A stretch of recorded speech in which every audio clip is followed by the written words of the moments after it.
Good day, everyone. And today we're going to discuss another topic about our subject, oral communication. So, today we're going to identify the differences of listening and hearing. So, for today, we've also need to answer this big question. What is the difference between the term hearing and listening? As we all know, it's a two-way path when it comes to communication because most do not comprehend the distinction between the term hearing and the term listening. And many people do not listen or understand what another person says or feels, and when someone speaks to them, mostly they use the phrase, I hear what you are actually saying, rather than I'm listening to what you are saying. So there are significant difference between the two terms, which is the hearing and listening, which we're going to talk about today. So for the first one, let's identify their comparison point based on the meaning. So let us go through and explain the definition of hearing and listening.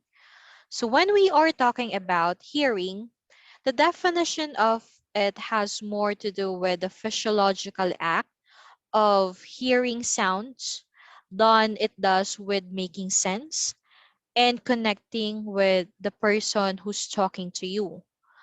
And whenever we are talking about hearing, it refers to the process, function, or power of perceiving sound, specifically the special sense by which noises and tones are received as stimuli.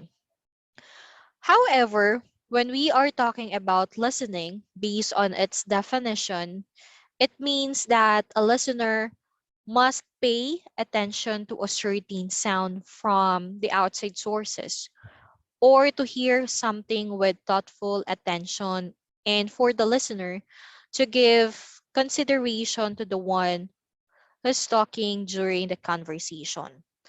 Now, another comparison point of the two is the process. So when we are talking about hearing, this is more on the passive listener.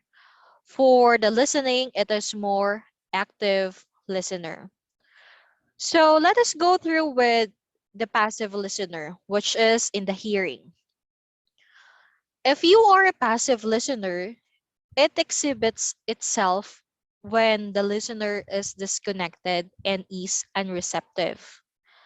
Whereas, if you will be an active listener, the listener is attempting to really internalize and understand what they are actually hearing.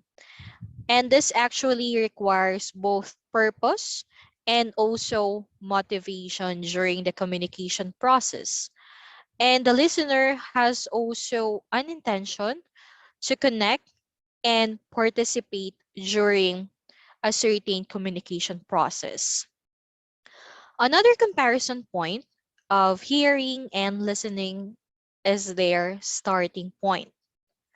So for hearing, it begins before we actually listen. When sound is perceived subconsciously on our eardrums. And we don't strive to come on a meaningful understanding here.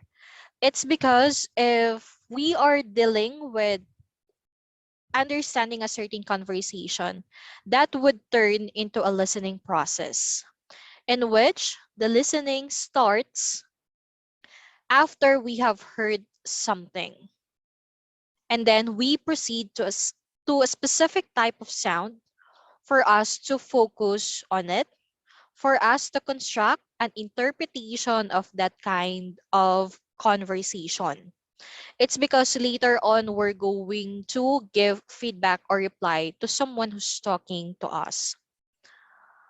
Another comparison point of these two terms is the reason. Why do we listen or why do we hear? So for hearing, we hear because we are unaware of it, okay? And we have no control over it. It is not in our power to choose whether or not to listen. Whereas, when we are talking about listening, we listen because we believe that some noises are essential for gaining knowledge and receiving relevant information, and hence are worth hearing. Now, for the fifth comparison point, which is the attention and efforts. So for hearing, we don't pay close attention to what we hear, and we don't make any mental efforts to figure out what we are actually hearing and thus. On the other hand, when we listen, we pay so much attention or we pay great attention. And we exert concentrated mental effort in order to deduce the meaning of the sound we have chosen to listen to. Now, for the other comparison point, which is the conscious or subconscious level. For the hearing, it usually happens in the subconscious level. It's because we are just partially aware of anything that we hear and we are not cognitively involved in it. And to put it in another way, we hear or sense the sound, but we do not pay attention to it. However, on listening, it's on our conscious level. It means that we are fully aware and psychologically involved in whatever we are listening to. Another comparison point is when it happens. So for hearing, even if you don't have a strong psychological interest in hearing, it still happens all the time. It's because the sound is constantly falling on your ears, and we detect it as a part of our biological function and hence hear it unintentionally. And on the listening, only when we take an active mental interest in understanding the meaning or at least learning some background information about the type of sound that we are hearing. And it has to do with our conscious mind. So those are the different comparison points of hearing and listening. So this one, it's a tabular form about the differences of hearing and listening based on their different comparison points, such as their definition or meaning, the process, the starting point, the reason, attention and efforts, conscious or subconscious level, and when it happens. Now, for another one, we're going to identify the different tips on how are you going to be a better active listener, since we've already identified different comparison points of both terms. The first tip is ask good questions. So this is a difficult tip to follow, especially if you are unsure of what constitutes a good question. Avoid asking yes or no or closed-ended questions when practicing active listening. Aside from that, be curious and be patient is another tip. An active listener is interested in what is being said and wants to grasp it. So when you practice active listening, you are more concerned with hearing what the other person has to say than with creating a certain response. Another tip for you to be a better active listener is don't jump into a conversation too quickly. It is not necessary for you to communicate at a faster rate, and consider easing into a conversation while you are speaking with someone. And for the fourth, anchor yourself to the subject or to the topic being discussed during conversation and don't get easily distracted. You need to avoid bringing up irrelevant or insulting topics that would divert the attention away from the topic or from the subject at hand or being discussed, especially if it's a challenging one. And for the fifth tip, this is what we call don't criticize. There are times that you may dislike how the speaker speaks, and sometimes you disagree with their speech. But you must realize that the message he or she will be sharing or presenting is more important. You could encourage the speaker by nodding or making gestures to make them feel at ease, and you must maintain eye contact as well, as it could help you to demonstrate that you are actually paying attention and comprehending to what is being said. For the other one is avoid emotional reactions. Respect the speaker by putting yourself in their position rather than thinking about yourself. While listening, consider the topic from their point of view. Disregard what you already know, how you feel, or what you have heard about it. So if you disagree with something the speaker has said, wait until the speaker has finished speaking before offering your thoughts, your feedback, your reply on the message. And you should always maintain an open mind. So aside from these different tips for you to be an active listener, we also need to identify the different benefits of listening. The first one is achieve better results in a shorter amount of time. So if you pay so much attention and if you listen intently and actively, the things that you will be getting will be easier as well. And whenever you are conversing to other people, it will be easier for you as well to get their point. Aside from that, you could have an impact on people's lives and minds as well, as it will help you to assist in the development of better relationships to other people. Another benefit of listening is that it enables you to get to the root of their concerns or issues. So, for example, if you are working in a certain customer service company, and you are a representative of that company. So if your client or if your customer asks you some of their concerns, they try to relay to you their issues. So it will be easier for you to resolve their problems if you listen to what is their concern. And that would lead us to another benefit of listening, which is it aids in the improvement of quality of service and the production for better results. Of course, if you are listening attentively to what they are actually saying, it will be easier for you to find a solution and to communicate with them appropriately. And the expectations of your customers or your clients are met. Aside from that, another benefit of listening is that you gain new knowledge as well. For example, you are attending to a certain seminar or to a certain conference. You could be able to understand it if you are listening attentively, aside from taking down notes. Another benefit of listening is that it will prevent miscommunication and disputes. And one of the problems, while there will be miscommunication or misunderstanding, is because the other person is not listening to what the other person is trying to talk about. So, for us to get rid of it, we should be able to listen attentively.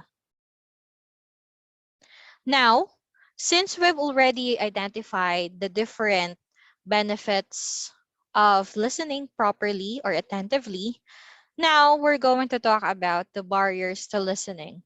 And that is anything that is physically hindering you from either recognizing, understanding, and accurately interpreting the message that you are actually receiving. So today we're going to discuss 5 different barriers to listening. And the first one is information overload. The second is outside distraction. The third barrier is prejudice. The fourth is the personal concerns. And the fifth is rate of speech and thought.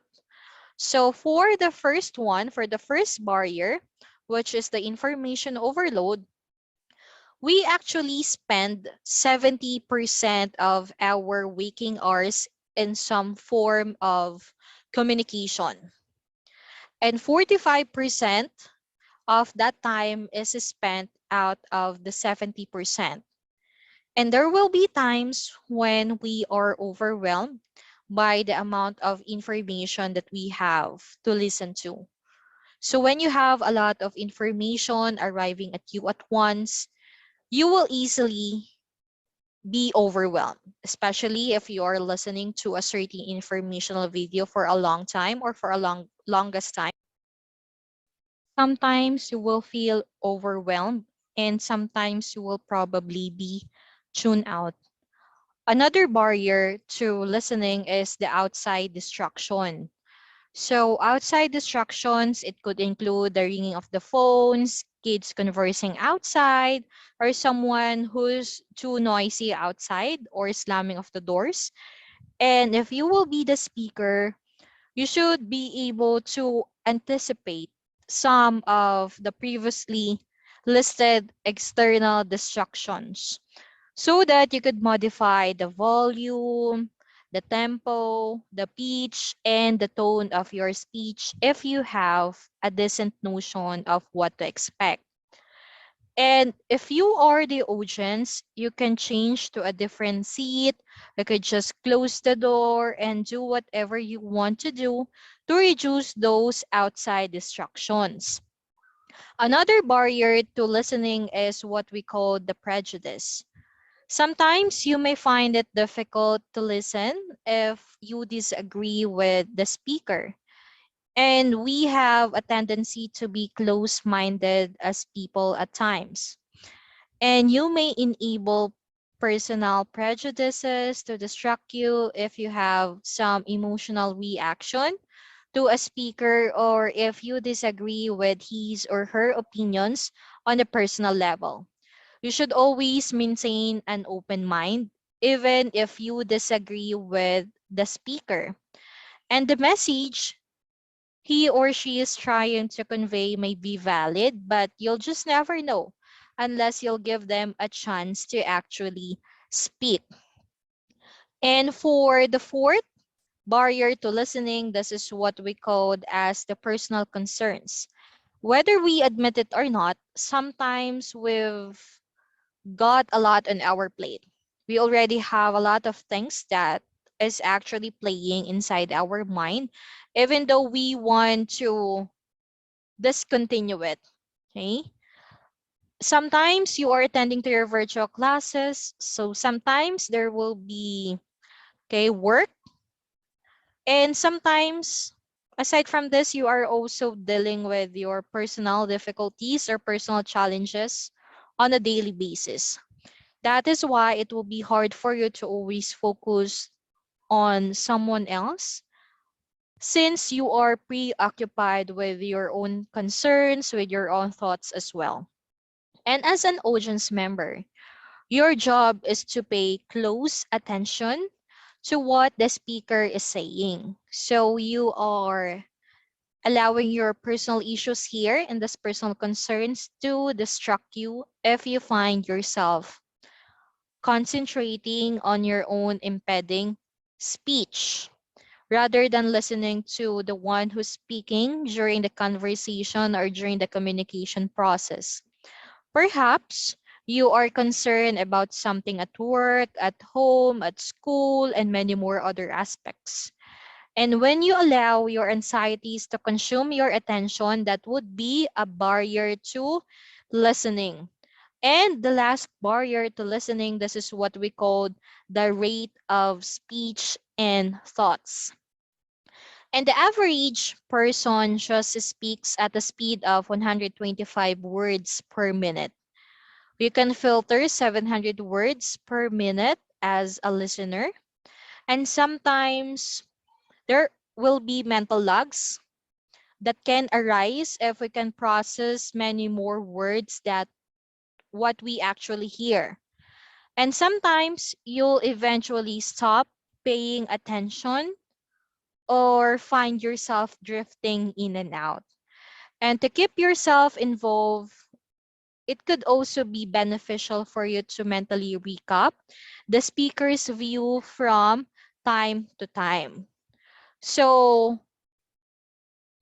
listening properly or attentively is also just as important as speaking as well. It's because of these two skills must go hand in hand. So today, we've had our discussion about the barriers to listening, the different benefits whenever you are listening attentively, the different tips on how you could be a better active listener, and the comparison points of hearing and listening. And those are the 7 comparison points, which is, and the first one is the definition or the meaning. The second one is the process. The third one is the starting point. The fourth is the reason. The fifth is attention and efforts. And the other one is conscious or subconscious level. And for the last, when it happens. So that's it for our topic for today. And thank you so much for listening. And I do hope that I could still see you in our next class.